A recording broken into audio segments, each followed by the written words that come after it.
My girlfriend left me for a better man her family proudly chose. Everyone smiled. Everyone approved. I didn't argue. I disappeared. Months later, when she heard my name mentioned in a room she wasn't invited to, she froze before anyone even looked at her. I'm 36 now, financially independent, and I've learned that the most powerful response to rejection isn't anger or pleading. It's strategic silence followed by undeniable success. I met her when I was 29. She was 26, came from old money, the kind where family names open doors before you even knock. I was working as a freelance consultant, building my own practice from scratch, making decent money, but nothing that would impress her social circle. We met at a gallery opening through a mutual acquaintance. She approached me first, actually. Said she liked that I was looking at the art instead of working the room. The first 18 months were everything you'd want. She was intelligent, had her own opinions, seemed genuinely uninterested in her family's wealth. We'd spend Saturdays at farmers' markets, hiking trails, dive bars with live music. She never made me feel inadequate. When I met her family around month 8, I knew I was being evaluated, but I thought I'd passed when her father shook my hand and said I seemed grounded. Turned out, grounded was code for limited potential. Her family owned commercial real estate across 3 states. Her father had inherited a portfolio and tripled it. Her mother came from similar wealth, spent her time on non-profit boards and society committees. Her older sister had married a venture capitalist. Her younger brother was being groomed to take over the family business. Then there was me, self-employed consultant with clients but no firm, good income but no generational wealth, college educated but from a state school, not the private institutions they all attended. My parents were both teachers, comfortable middle class, proud of their work, but nobody who'd make it into their social register. The first year, they tolerated me. Polite conversations at family dinners, perfunctory questions about my work. No outright hostility, just a cool distance that never warmed, no matter how many times I showed up. Around month 20, things shifted. Her father started mentioning a family friend's son. Guy who'd gone to school with her brother, worked in finance, came from a similar background. He'd recently moved back to the area. You should reconnect with him, her father would say at dinners. He's doing very well for himself, managing a fund now. My girlfriend would change the subject, visibly uncomfortable. I'd pretend not to notice the subtext. The guy started appearing at family events.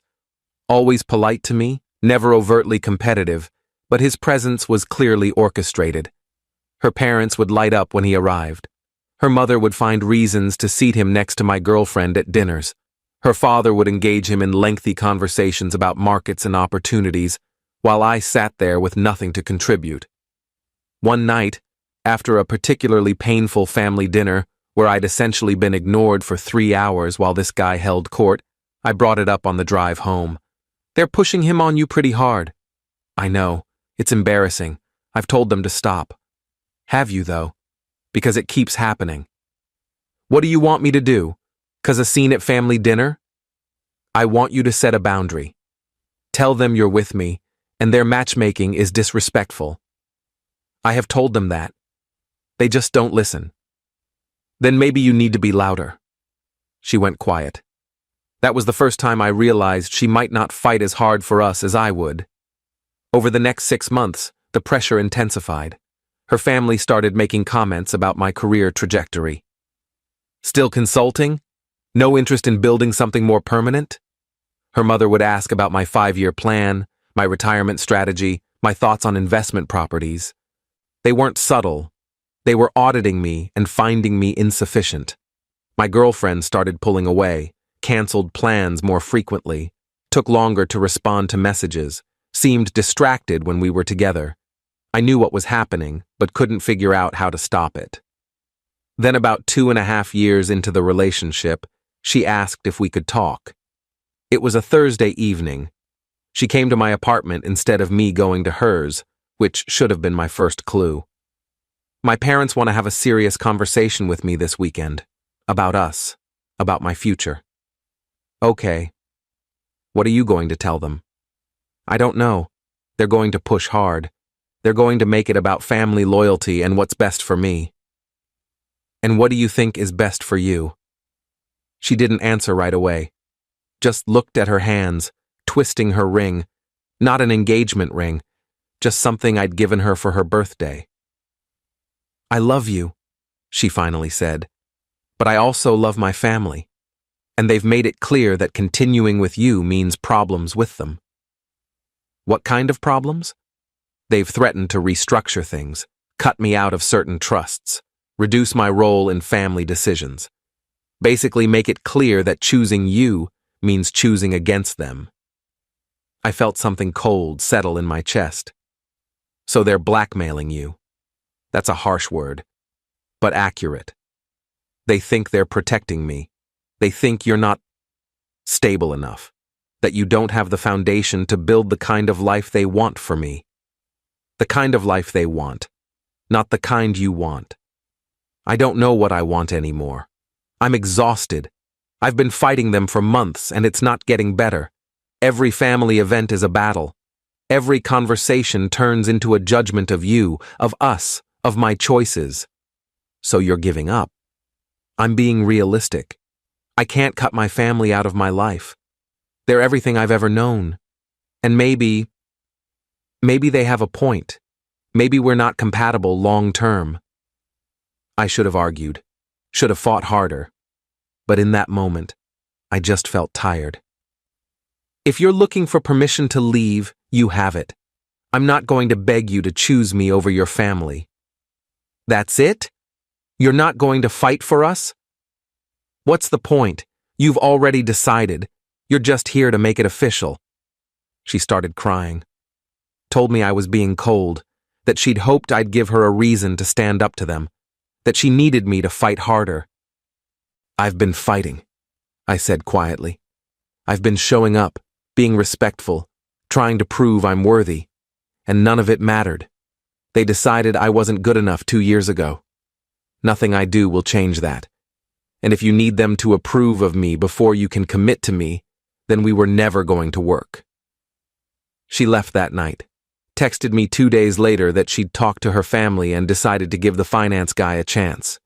That it wasn't about choosing money over love. It was about choosing a life where she didn't have to fight her family every day. I didn't respond, just blocked her number and started planning my exit. Update 1. The first month after the breakup was mechanical. I went through the motions of my daily routine while planning something bigger. I'd been approached 6 months earlier by a former client about a partnership opportunity, building out a specialized consulting firm focused on operational efficiency for mid-size companies. I'd turned it down because I was comfortable and didn't want the stress of building something from scratch. Now, I had nothing but time and motivation. I called him back. The opportunity was still available. We met, discussed terms, agreed on equity split and roles. I liquidated some investments to put capital in. We launched within 3 weeks.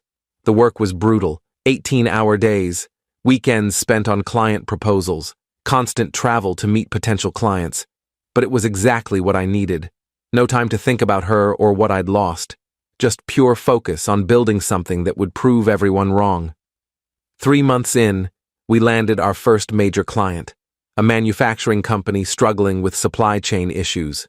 I spent 6 weeks embedded with them, analyzing their systems, implementing new processes. The improvements were measurable and significant. They referred us to 2 other companies in their industry. By month 6, we had 8 clients and were hiring additional consultants. By month 9, we were profitable and turning away work because we couldn't scale fast enough. I stopped checking social media, stopped asking mutual friends about her, stopped caring what her family thought. Just worked. One of our consultants mentioned hearing that she'd gotten engaged to the finance guy. 6 months after leaving me, she was planning a wedding. I felt nothing. Just nodded and went back to reviewing a client proposal. Update 2. About 10 months after the breakup, we got approached by a private equity firm. They'd been tracking our growth, liked our model, wanted to discuss acquisition or investment. We met with them. They made an offer that would mean serious money, not generational wealth, but enough to change my life completely. My partner wanted to take it. I wanted to hold out, keep building. We compromised on an investment deal instead of acquisition. They got 30% equity, we kept control, and I got enough liquidity to never worry about money again. The deal closed right around the 1-year mark from the breakup. My parents cried when I told them the numbers. My dad, who'd taught high school history for 35 years, just kept shaking his head and saying he was proud of me. I bought a house. Nothing ostentatious, but nice.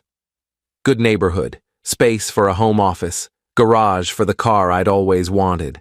I wasn't showing off, just finally living comfortably without stress. Around month 14, I got invited to speak at an industry conference. Someone had written a case study about our work with that first manufacturing client, and the conference organizers wanted me on a panel about operational transformation. The conference was in the same city where I'd lived with her, where her family was based. I almost declined, but my partner convinced me it was good exposure for the firm. I prepared my remarks, flew in 2 days early. The panel went better than expected.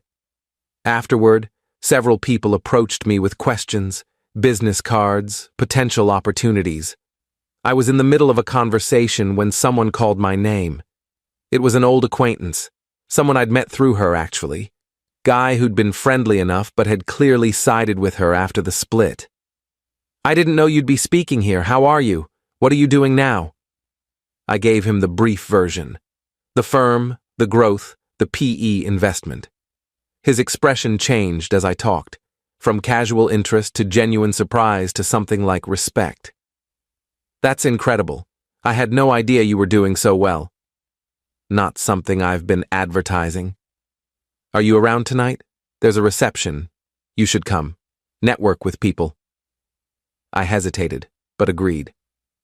The reception was at a hotel downtown. Industry people mixed with local business leaders. I worked the room, collected business cards, had productive conversations. Then I saw her family, her father, her brother, some people from their social circle, all dressed in expensive clothes, holding drinks, talking and laughing. They hadn't seen me yet. I watched her father talking to someone, that same dismissive confidence he'd always had, the certainty that his judgment was correct, his values supreme, his assessment of me accurate. I turned away before they could spot me, left through a side exit, sat in my car for 10 minutes just breathing. Update 3. I flew home the next morning, thought that was the end of it. But a week later, my partner forwarded me an email. Someone from that reception had recommended us for a major project. Regional Manufacturing Consortium needed a complete operational overhaul, budget in 7 figures. "This is the kind of client that makes a firm's reputation," my partner said. "But it's based in your ex's city. You okay with that?" I thought about it. Thought about seeing her family again, potentially running into her, all the old wounds. Then I thought about the opportunity, the challenge, the validation. "I'm okay with it. Let's pursue it." We put together a proposal, flew back for presentations, won the contract. I was going to be spending significant time in that city over the next year. About 2 months into the project, I was having dinner with the consortium's director, discussing progress, building rapport.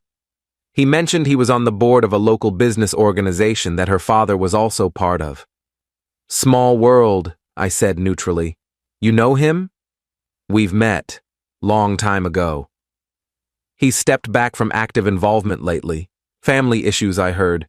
His daughter's marriage is apparently not going well. I didn't ask for details, just made a non-committal sound and changed the subject. But it stayed with me. Not with satisfaction or vindication, just with a kind of distant curiosity. 2 weeks later, I was at a business lunch, networking event for local executives. I walked in, scanned the room, and froze. She was there, across the room, talking to someone. She looked different, thinner, tired. Her clothes were expensive, but she wore them like armor, not comfort. I started to leave, but the host saw me and called me over to his group, right near where she was standing. I couldn't avoid it without being obvious. So I walked over, joined the conversation, and pretended not to notice her 6 feet away. The host introduced me to his group, mentioned my firm, the Consortium Project. Someone asked questions about our growth strategy. I answered professionally, aware of her on the periphery of my vision. Then someone in her group mentioned looking for operational consulting. The host immediately jumped in. You should talk to him. His firm is doing incredible work. Very impressive growth trajectory. He gestured to me. Her group turned. She turned. Our eyes met for the first time in almost 2 years. Her face went completely pale. She opened her mouth, closed it, just stared. Someone in her group asked me a question. I answered it, professional and detached, gave them my card, continued the conversation like she wasn't there. She excused herself after about 2 minutes. I watched her walk away, saw her hands shaking slightly as she set down her drink. The host leaned in. Was that awkward? You two know each other? Used to. Long time ago. Ah. Well, her husband works in finance. Apparently doing quite well, though I heard they're having issues. None of my business. Of course not. But between us, her family had very specific expectations for that marriage, created pressure that might not have been sustainable. I nodded, extracted myself from the conversation, and left shortly after. Update 4, I didn't hear from her directly, but I started hearing through the network that she'd been asking about me, asking mutual acquaintances what I was doing, how I was, if I was seeing anyone. One friend called me directly. She wants your number, said she'd like to talk. What should I tell her? Tell her nothing. Don't give her my number. She seems really insistent, said she needs closure or something. She got her closure 2 years ago when she chose her family over me. I'm not interested in revisiting that. The friend agreed and dropped it. But she kept trying. Showed up at another business event where she knew I'd be. Positioned herself near me, clearly hoping for interaction. I avoided her, stayed on the opposite side of the room, left early. Then about 4 months into the Consortium project, my partner got a call. Someone wanted to hire us for a family business consultation. When he looked into it, it was her family's real estate company. This feels like a setup, he said. The timing is too convenient. It probably is. What's the scope? Operational review of their property management systems. Good money, but given the history, turn it down, politely. Say we're at capacity with current projects. He did. We got a follow-up call from her father directly. My partner took it, listened to him try to sweeten the deal, then firmly declined, citing conflicts of interest. He wasn't happy, my partner told me. Tried to insist it was purely professional. When I held firm, he asked if your personal feelings were affecting business decisions. What did you say? That we don't take on clients where prior personal relationships could complicate the work. He hung up pretty quickly after that. About a week later, I got an email from her. Not to my personal address. She didn't have that. To my work email, which was public on our website. I know you don't want to hear from me. I understand why. But I need you to know that leaving you was the biggest mistake of my life. I've spent 2 years in a marriage that looks perfect from the outside and is empty inside. I chose security over happiness, and I regret it every single day. I don't expect forgiveness. I don't expect a second chance. I just needed you to know that you were right about everything, and I was wrong about what mattered. I read it 3 times, felt a complicated mix of vindication and sadness and nothing at all. Then I deleted it and didn't respond. Update 5. She tried twice more to reach out, once through another mutual friend who I told firmly to stop passing messages. Once by showing up at a coffee shop near my hotel when I was in town for the Consortium project. I saw her come in, saw her spot me, got up and left before she could approach. She sent one final email after that. I get it. You've moved on. You've built everything I was too scared to believe in. I just wanted you to know that watching you succeed has been harder than losing you. Not because I begrudge your success, but because I finally understand what I gave up. I hope you're happy. You deserve it more than anyone. This time I responded. One line. I hope you find whatever you're looking for, but you won't find it looking backward. Then I blocked her email address. The consortium project wrapped up successfully. We got 3 more referrals from it. My firm's reputation in that region solidified. We started getting approached for larger, more complex projects. About 6 months after that last email, I heard through the network that she'd filed for divorce, that her family was horrified, that the finance guy's family was threatening legal action over a prenup dispute. I felt nothing, just a distant acknowledgement that she was finally learning to stand up for herself, even if it was years too late and with the wrong person. My partner asked if I wanted to avoid that city for future projects given the history. No. Why would I? She's not relevant to my work or my life. If I see her at an event, I'll be polite and professional and move on. But I'm not going to limit my business because my ex-girlfriend lives somewhere. Fair enough. You seem like you've really moved past it. I have. The person I was when I was with her, who needed her family's approval, who thought I had to prove my worth to people who'd already decided I wasn't enough, that person doesn't exist anymore. I proved my worth to myself. That's all that matters. Final update. That was 8 months ago.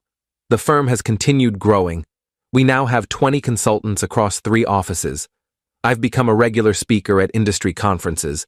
My parents joke that they need to schedule appointments to see me because I'm always traveling. I'm seeing someone now.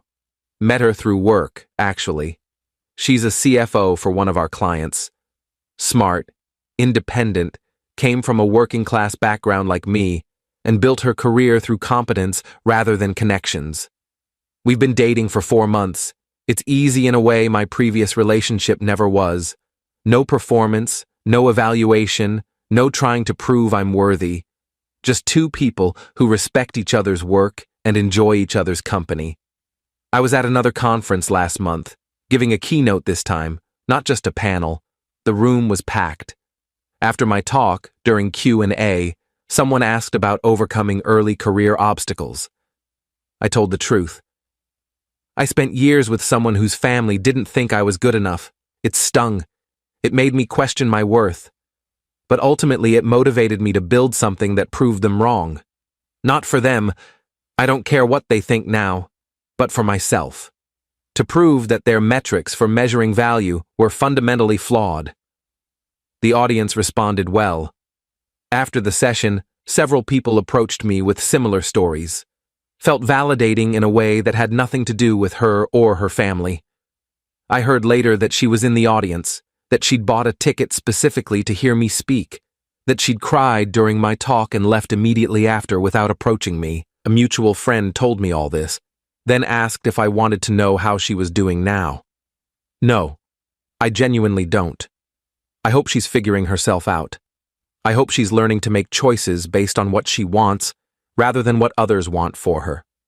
But her journey isn't connected to mine anymore. She apparently tells people that losing you changed her, that she's a different person now because of the mistake she made.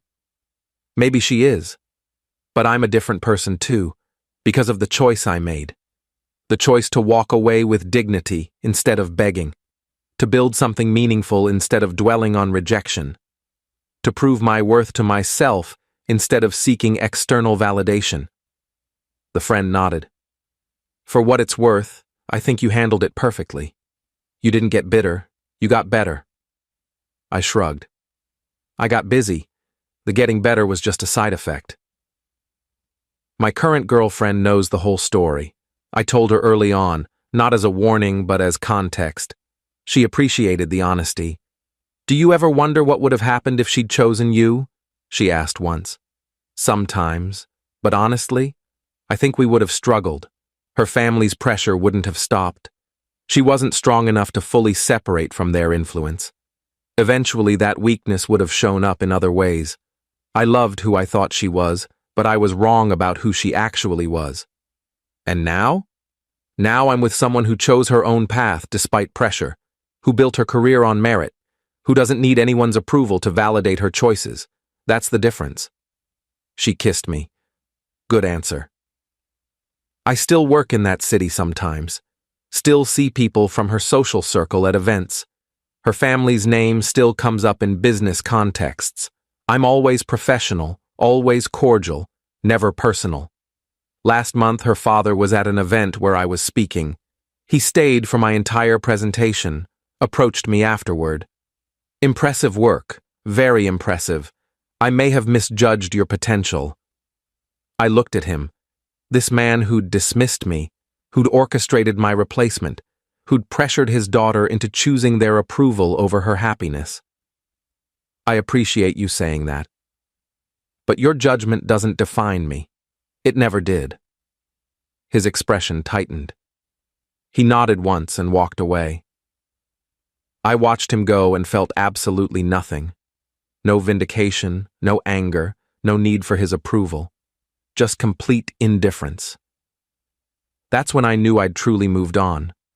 Not when I stopped thinking about her.